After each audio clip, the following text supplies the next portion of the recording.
Evelyn Child Support. Going to be a best of 3 finals here at Dominate Dominion. For those of you who are new, also, I should remind you, I didn't remind people earlier, yes, we do have 5 bans per team.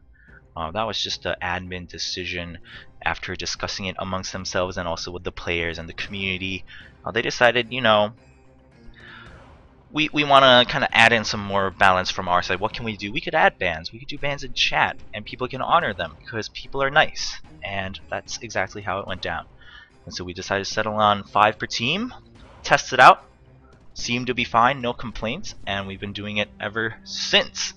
It's been quite a while now, so I actually can't believe I've been casting Dominate Dominion for such a time, but it's been an exciting journey, and before anyone mentions it, got it covered. Alright, so bans have gone down. Jace, Wukong, Kassadin, Teemo were the chat bans, same bans as the last game, so not too much to talk about there. But let's see some of the other client bans we're seeing. I touched upon some of these, but let's go ahead and before I forget, Urgot.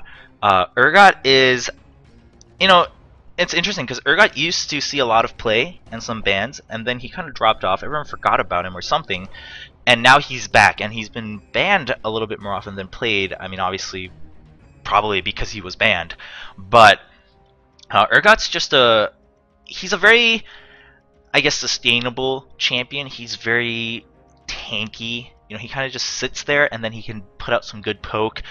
In the past, we used to see him permanently in bottom lane because he could clear fairly well, but he could also duel and just poke out the enemy champion so that they couldn't clear as comfortably. And then come 1v1 duel time, you know, you can set up the plays for the ganks, or even just on your own, you can use the position reverser for the buff and then duel them down. And he's a great chaser. Last week, I think we saw Urgot actually going top and being played kind of as the AD carry / poke champion. Worked out pretty well. Again, the utility's there, the damage is there, and then the hyperkinetic position reverser. Excellent team fight or gank ability. So people fear him. Malphite we saw earlier in the game, why he's so strong. Amumu, I didn't really talk about him, but I'm sure you can imagine. I mean, he has an AoE ultimate initiation. On top of that, he has damage over time with his tears, and then he has the bandage toss. And we have some regular players here on Dominate Dominion who are amazing at landing bandage tosses, and that's scary stuff, especially if you build some AP. It's dangerous stuff. Blitzcrank, also one of those champions where he can get tanky and he has a lot of utility, and he doesn't need too many items to actually hit fairly hard. Not to mention, you know, you have Rocket Grab, and not only is that long range, I guess, quote-unquote poke, like you can interrupt someone, but you bring them out from away from their team and into your team. So it's a really good initiator for fights or even skirmishes. You pick off their carry and go ahead with the fight, or, you know, if they're trying to run away, you can bring them back. And of course, he has a speed buff, and I talked about that. Speed boosts are really important on the Crystal Scar, which is why we see a lot of champions like Blitzcrank, like Evelyn. We used to see Teemo quite often. And then we see Blink champions like Ezreal, like Kha'Zix. Even Jax up to a point, because you can jump to targets. So I think that covers the bans quite well. We are going to go at Sauron actually just saying in chat, why you no ban Jax, Pecs? And, you know, he says usually he's actually not a huge fan, he says, of the champion. He mentioned this last week because Jax is fairly boring to play. I mean, he's fairly standard. He's a right clicker. His combos are straightforward, or at least, you know, once you figure them out, it's the same thing over and over again. But he's a beastly champion, and of course that's why he still picked Jax. Sauron known for his Jax play. And Jax is just a really good dueler. You know, you have Counter-Strike to mitigate damage and also stun the enemy. Not to mention, you have Empower, which has a low cooldown and adds so much burst damage. Then you have Grandmaster Might's passive, and you tack on a couple more attack speed items, and you're good to go. You often see Jax's build a Triforce to go ahead with that attack speed and also the extra burst through the Triforce proc, or rather the Sheen proc that is upgraded through the Triforce, going alongside Empower. Just a lot of damage coming out. Really good champion. Again, like I mentioned, a safe champion, but in the right hands, a deadly one. We are seeing Zabers picking up Evelyn again. Could Evelyn be the new Zabers Teemo? Are we going to continue talking about Zabers Evelyn from now on? I don't know. in a way, similar playstyle though. In a way, because I mean, is mobile, has a speed boost, can kite pretty well, does magic damage, and overall annoying. So I would say, and now with the Blackfire Torch, can put on damage over time. I think we might be seeing that more regularly, and people might have to start banning out Evelynn. But then, again, this is always the question that a lot of the Dominic Dooming players have. It's like, once you start doing target bans, where do you stop? Uh, you have, it's not just one player, you have several players on the enemy team that you usually want to ban out, and they usually have 3 to 5 champions they're good with. What are you supposed to do? I'm not so sure. We do see on the rest of, let's just go down the line because they did finish the picks and we do have the 3-minute delay. So I'm taking my time here. We do see Graves being picked up by High Peoples. Graves, not an AD carry champion you see that often on the Crystal Scar. And I think it's just because, I mean, even on Summoner's Rift, Graves, the reason a lot of people like him is because he's safer and like his damage output is safer, which means it's easier to put out his damage output. For instance, his buckshot, sure, you can maximize damage by angling it correctly and being in the right position, but it is AoE versus Mystic Shot, which goes in a line and whoever it hits, that's it.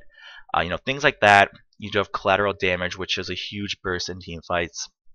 And also his quick draw, I don't think there are many walls here on the Crystal Scar that it can go through. So, and we don't see him as often, but again, he's still pretty tanky though because of True Grit, his passive, and we'll see how that comes into play. That means he doesn't need as much peel, although he doesn't have the mobility. I mean, if it's a fight in a lane, he can also always quick draw back and kite, so that's still there. We do see Fizz being played by Magimelkor. We've seen some Deadly Fizz play on Dominate Dominion before, just absolutely clowning on people, not only getting really good assassinations, but then going back and forth with Playful Trickster, and then using a minion, with that Sea Stone Trident to jump away, get back into the fight. Deadly stuff. Also has damage over time. We're seeing a pattern here. Damage over time is a good thing, ladies and gentlemen. And then we do see Necrogen finally on Maokai. Maokai, very, very, very sturdy champion. Like the model he is, he's a tree. He kind of just roots down, usually in bottom lane, pushes it out, and then just goes back, pushes out, goes back. Can be a decent dueler at times, but it's more so that Maokai usually doesn't get pushed back himself. And if he does, he's a really good champion to have when you're sieging under your own tower because of his Vengeful Maelstrom. So that's usually why he's picked up. On the other side, we do have Pays Evelynn Child Support here on the purple team. We have Infeed playing Nunu. I remember when that first came out, everyone was like, man, is that going to work? And then just bot lane domination, or at least stalling Jaja's Udyr. Those of you who watched that tournament will remember just kind of the hilarity of the absolute stalemate. Both of them just farming up 6k gold, never going back to base because they would farm so well. And so Nunu, ever since this change, he's been kind of more viable, I guess, as a solo laner in all the maps. We do see Booberry on Brand. Again, Brand we talked about. We talked about Shen Zhao. Panzer's picking him up this time around. Ezreal we talked about being played by Buddha Rice, kind of the resident ranged AD carry player for Pays Evelynn Child Support. And then we have Leona on Painkiller. We're starting to see Leona here and there more often too. Can we see maybe Leona's going to take the place of some other initiators? I think people are, it's because we're seeing different bans now, and that's how metas shift. You see people play things, then those champions get banned, and then they pick up different things. I mean, Leona has similar kits to Amumu. She can dive in and initiate. She has that AoE initiation from range. So we'll see how that works out. Also adds, some good damage through Sunlight, so that her teammates can do extra damage per hit. And that's just in time for us to be loading in here in 3 seconds to Game 1 of the finals between Point Defense on the blue side and Pays Evelynn Child Support, Pecs on the purple side. I'm Chobra, your caster for the night. Again, shout out and thank you to Anna earlier for filling in and also casting with me the other games of tonight's Dominate Dominion tournament.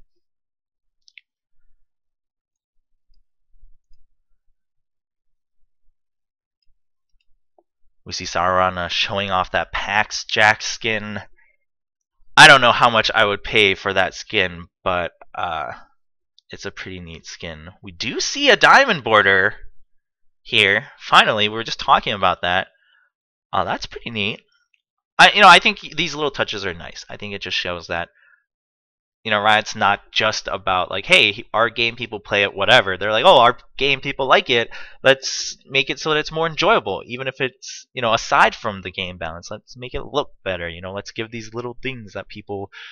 It just makes people feel good when they load in. They're like, ha, I have a gold border, or I have a silver border, or a diamond border for some few awesome people.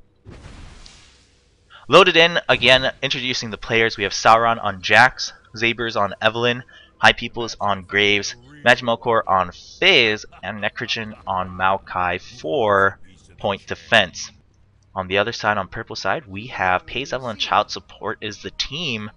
Starting off with Infeed on Nunu, Captain Blueberry on Brand, Panzers on Shinzao, Buddha Rice on Ezreal, and Painkiller on Leona.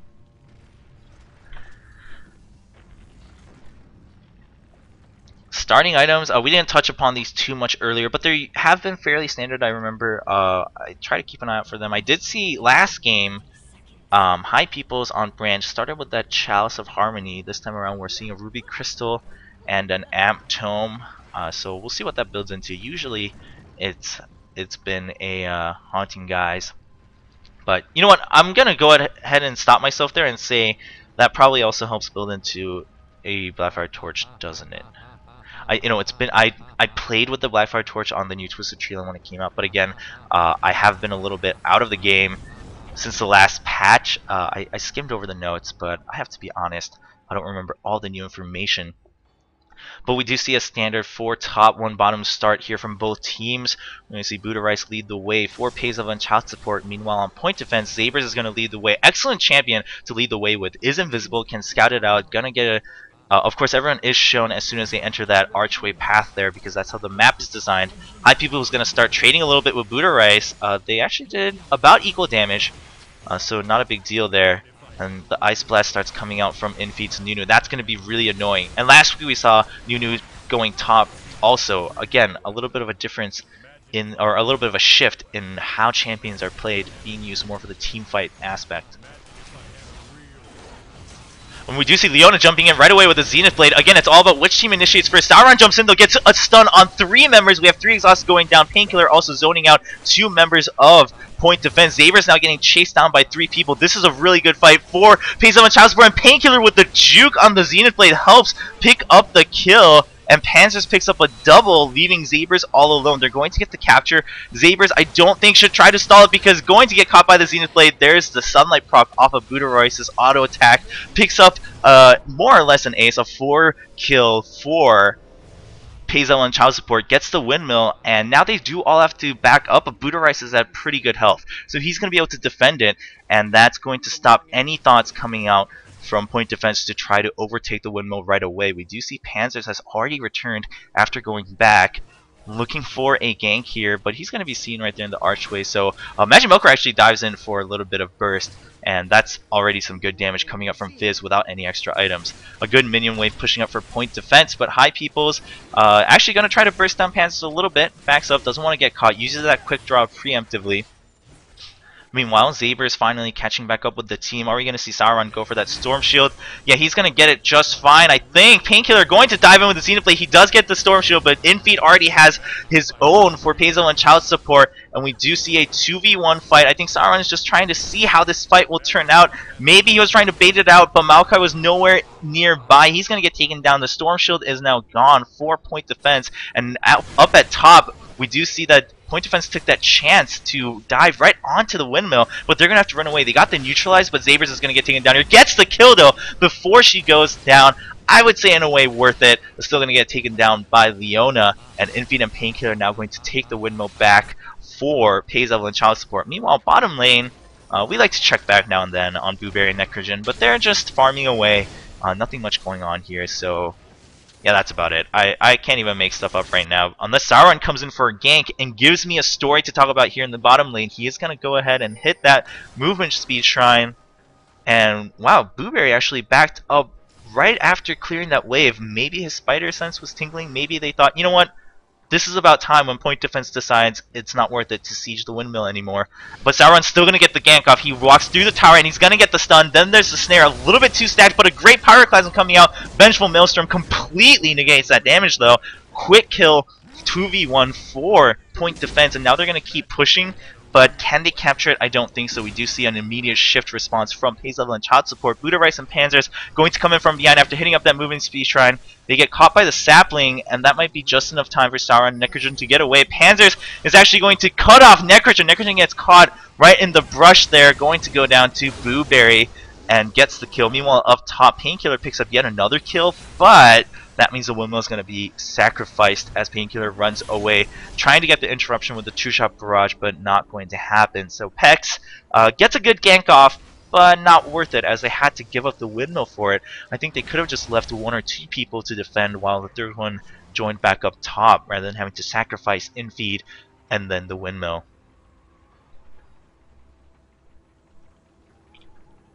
So high people's not hanging out for point defense to defend. It's always a smart idea to keep at least one person to delay. Again, the game is all about delaying in order for your team to find the right time to initiate or at least, you know, chase the enemy team off. We are going to see a full-on fight. Xenoblade catches, but a good quick draw draws Painkiller way into enemy territory.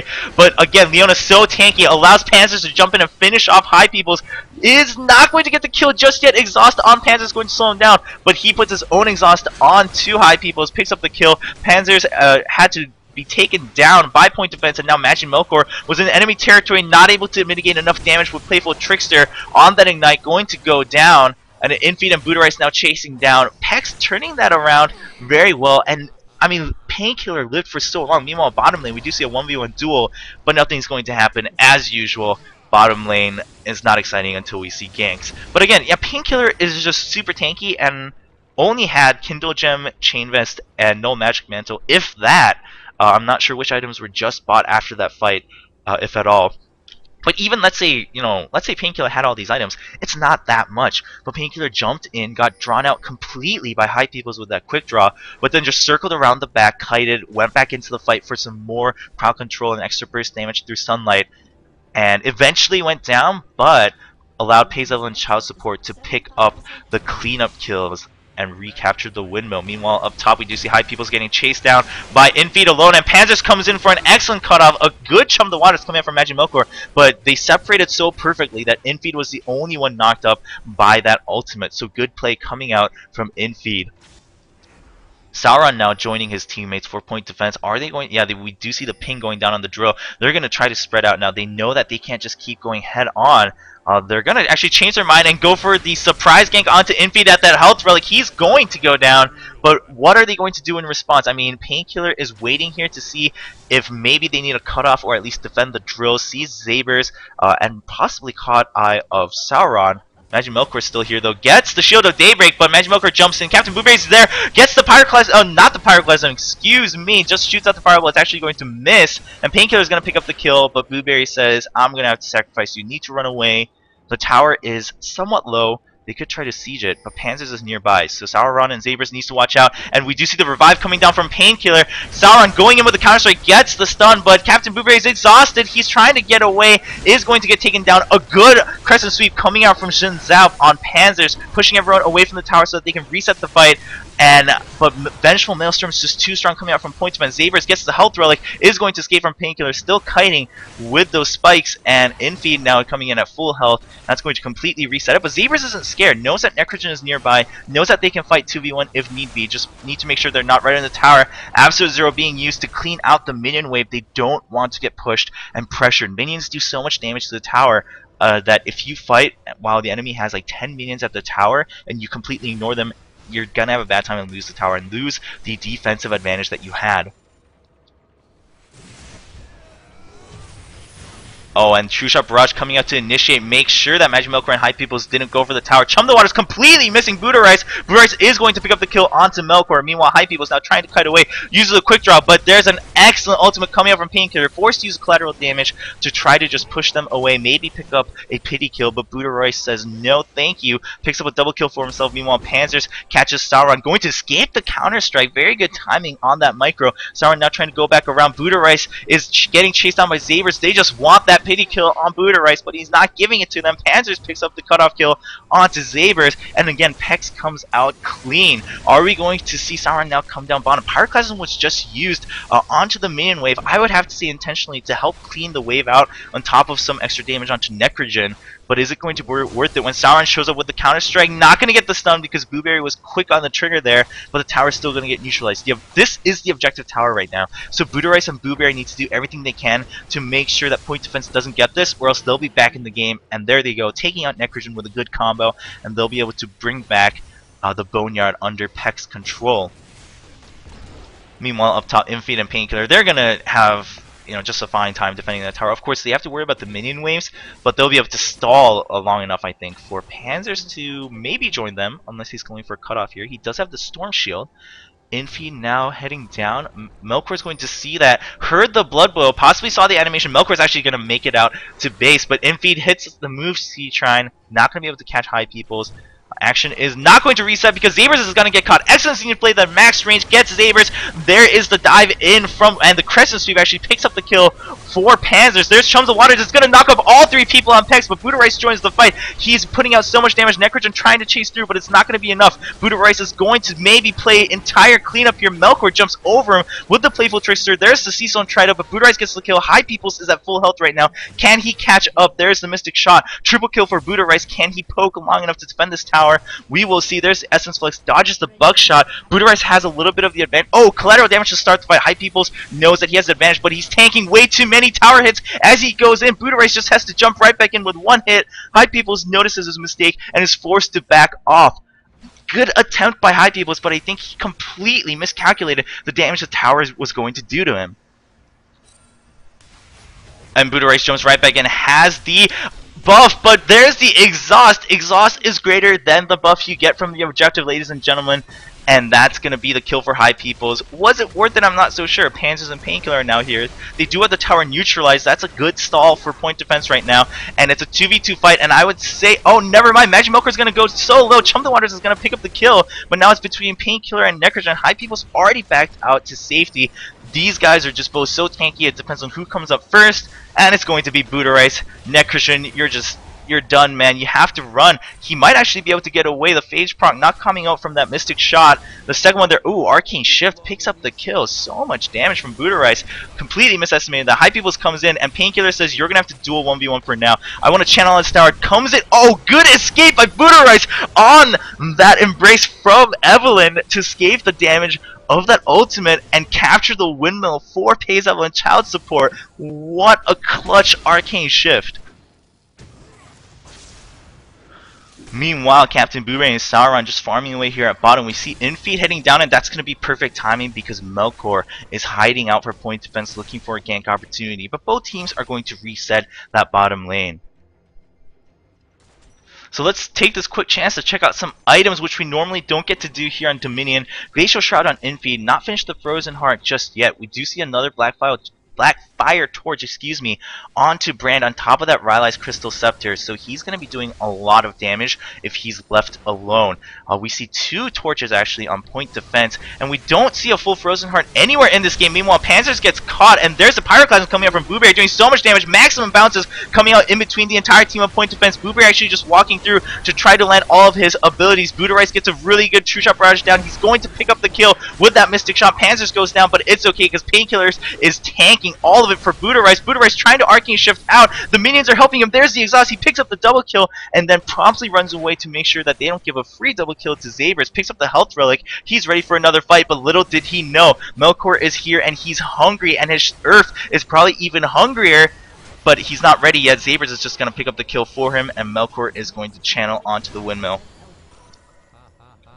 And then we check back to bottom lane, and it's just the same farm fest as all of the members were up at the windmill. So Point Defense is going to pick up the tower, try to close the gap a little bit, but Pecs has been so dominant. I mean, they need to find a way to snowball this momentum they got. It's not even the lead. They've been behind, but they have the momentum right now. They beat out some good fights. They prolonged it enough to trade off and get the cleanup kills. That's usually what it comes down to in the later half of a Dominion game. Good brush check coming out from Captain Blueberry. He has that Storm Shield. What is Point Defense going to do? They're actually just hiding out of vision. They're not anywhere immediately close to the tower. We do see a quick check with that sweeper, and Zabers is actually going to get seen, but the Zenith Blade misses.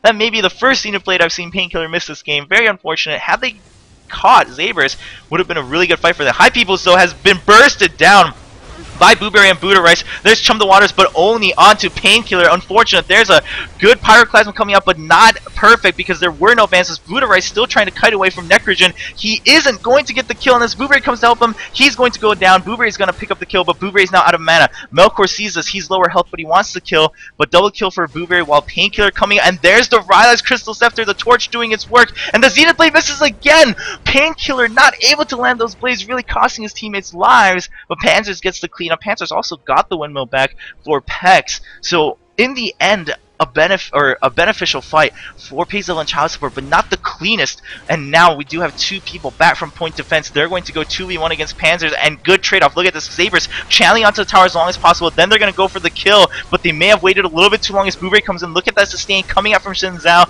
Blueberry, can he get at least one kill? I don't think so. Even with the tower, it's just not going to be enough. Saber actually walks right back into the field of plane, going to go down to the dot, and Ezreal comes in to help. Buddha Rice going to chase away Necrogen. Good True Shot Barrage, but there's the exhaust coming out. High Peoples should be able to pick up this kill unless Painkiller does an excellent job with crowd control. Not going to happen. Necrogen puts down the Vengeful Maelstrom. Panzers comes in. Can they get the kill? Chum the Waters is going to stop him. Point Defense is all over this fight. They are just prolonging it as long as possible, passing the baton. Painkiller left alone, but so tanky. Necrogen sees this, wants to start channeling on the tower right away. They get the neutralize finally, and the windmill will go back to Point Defense. What an extended fight, honestly, coming out from both teams. And I have to say, it was really, as I mentioned, the beginning, when the fight first started, a little bit messy for Pezel and Child Support. They weren't able to land their abilities perfectly. Pyroclasm was used on the right target on Zabers, but it wasn't able to bounce around to anyone. Again, losing out on a lot of damage right there. And they also left Buddha Rice to be completely zoned out by Necrogen because Painkiller was too busy zoning out the enemy damage dealer. Sauron, meanwhile, gets ganned by Buddha Rice right over the wall.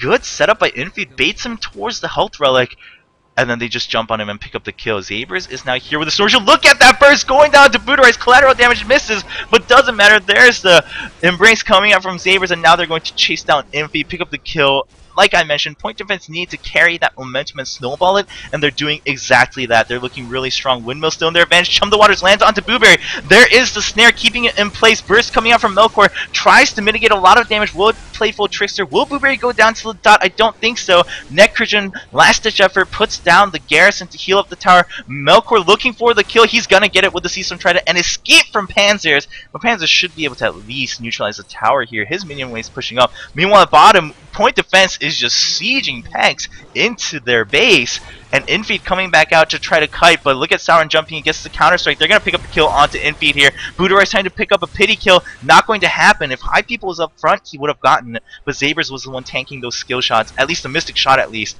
because it doesn't go through, it's just a single target. So good lineup by Point Defense to take that. They take the Boneyard. They lost the Windmill, or at least it got neutralized, but they still have a 3 cap. They are closing the gap right now, and up top, Panzers and Melkor are still just dancing back and forth. Panzers was not confident in his ability to take down Melkor fast enough and gets caught by Zabers in return, stalling a little bit too long on his own. Should eventually go down. Zabers picks up the kill, going to run away as fast as possible before Painkiller catches him. Good cutoff by Zabers.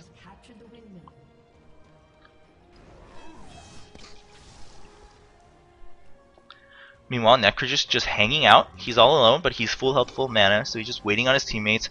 And Sauron getting chased by Infeed. This Nunu bot is mad. His hands are glowing red with anger, but he's not going to find anyone just yet. Buddha Rice sees that the relic is there, decides it might help him in the next team fight. Buddha Rice is going to pick that up, and Pecs is looking to regain their lead. They need that momentum back. They can close this game out if they can win one more team fight or so I believe. I mean, a lot of the revives are still on cooldown right now. Actually, all of them are on cooldown on point defense. So if they can beat out this next team fight immediately, they will have a huge advantage, and they just have to stall it at the end to win out this game. Will Pecs be looking for that? I mean, they're getting scouted out by Zabers. Zabers and Painkiller both spotted, and they're just trading off back and forth. Painkiller needs to get up there before Booberry goes down. Booberry is going to live for the time being, but there's collateral damage. It actually took away from Chum the Waters. I'm not sure if that was the best idea of ability stacking. Good exhaust coming out to Zabers right before Zabers used his ultimate, mitigating a lot of that AoE burst. Good Zenith Blade goes in, tags everyone, and then snares onto the last one. Buddha Rice still fighting. Can he get the both kills? No, Melkor's going to live with the Playful Trickster with only 18 health. High People's also living with low health. They push Pecs back out. Meanwhile, in bottom lane, Sauron's going to pick up the ace for point defense. Pecs is just losing out. Both teams' revives are going to start coming off cooldown, possibly for the next team fight, or at least the one after. And if Point Defense wins the next one, it's just going to be a complete reset of revives and see who can win it out. Point Defense now, they're closer, at least on High People's, on his revive. Melkor is fairly close to his cooldown too. I would say on Point Defense side, hold that thought. Booberry getting caught by Zabers. He should be able to get to his base though and heal back up. But the real question is he going to leave Zabers to capture this tower and make it a 4-0 cap at this time? Drill being channeled, and he does get the stun. Excellent skill shot coming from Booberry. Again, a great exhaust, mitigating all that damage from the Embrace ultimate of Zabers. And the Boneyard will go back to Payzel and child support. Meanwhile, Buddha Rice gets caught by Melkor. Melkor uses his surge, but Buddha Rice is going to blink out. Chum the Waters onto Painkiller, tanks all of that, but Buddha Rice gets melted by Sauron and Necrogen. And now it's still a 3v2. Sauron getting melted in return by Panzers. Infi just doing a lot of harassment alongside Painkiller. They are both so tanky. Painkiller sees High People's, turns right back around. Buddha Rice is going to come back with a lot of damage, use that revive, and he's going to get the shutdown onto High People's. High People's revive is not up right now, and even if it was, there's really no point to use it because his team isn't ready anywhere. They're not set up. Pecs is looking to go straight for the windmill. Can they get the capture? I think they should be able to get the neutralize, as it's only Zabers around here. But can Melkor come up here fast enough? I don't think so. Also, Chum the Waters is still on cooldown for a few seconds here. Can't throw it immediately. Still dives onto Buddha Rice. Actually, that completely distracts Infeed and Painkiller. But Buddha Rice goes right back and starts channeling. They know how important the tower is. They're going to leave Painkiller to tank all that because Leona is super tanky right now. Eventually goes down, but not without putting down her ultimate for the AoE stun. Buddha Rice putting out some good damage, but High Peoples comes in alongside Necrogen and plays cleanup crew, picking the windmill back up for point defense. Meanwhile, bottom lane, Booberry pushing out against Sauron, gets the tower neutralized but not able to get the capture just yet. So as soon as that windmill goes in favor of point defense, the clock is going to stop, and we should see just a lot of tension coming in. Sauron's going to chase away Booberry because he sees that Melkor has just spawned. They just need to make sure Booberry doesn't harass them. Sauron's actually committing to this chase with Grandmaster's Mites active. It's on a fairly short cooldown though. He's just going to port back. Again, his point was to make sure that they could safely capture that quarry.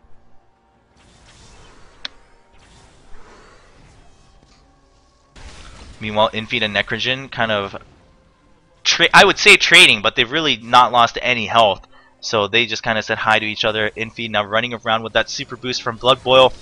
Meanwhile, Buddha Rice is trying to cut away. He doesn't want to commit to saving Infeed though, because he knows he'll get cut off. Infeed dies for that. Good Chum the Waters. Melkor actually dives out of it with Seastone Trident, and now they're just trying to damage down Painkiller and Panzers, but they're leaving Buddha Rice alone. Buddha Rice is able to duel down High Peoples, and now Buddha Rice on the escape needs to get the kill onto Melkor. He gets it. Can he chase down Zabers? He's not going to commit to it. Zabers has that Storm Shield. You don't know how much burst is going to come out from that combination, but Buddha Rice gets a triple, and now he's going to clean out the minion wave. Still not able to make anything happen from that fight. Meanwhile, Booberry gets the stun onto Sauron and gets the kill from the brush. Excellent play by Captain Booberry, but it's not really meaningful because they weren't able to get towers, and point defense is closing the gap 52-80. It's just a really, really close game. It's going to come down to maybe the next fight. We'll see. You know, a lot of the revives are once again on cooldown. Pecs can maybe stall though because they'll have revives up sooner. and we do see Infeed running away, and there's the Chum the Waters, but he's been exhausted, not going to do as much damage. Panzer still gets bursted down by Zabers and High Peoples. Leona comes in, not able to peel for Ezreal. Pecs is just getting cleaned up by point defense. They're chasing down Booberry. They know exactly who their targets are. They've learned from their early mistakes. Painkiller is being completely ignored. There's the smoke screen. There's the counter strike. There's collateral damage. Painkiller, even Painkiller right now is getting melted down. An ace for point defense again, and revives are not off cooldown. 52 to 57. They're going for a full 5 cap. The minions are doing work here at the quarry though. Minions the last hope for Pezel and Child Support. They get the neutralize, making it 2-0 cap. What a difference that's going to make right now, but a good Pyroclasm bouncing only once though.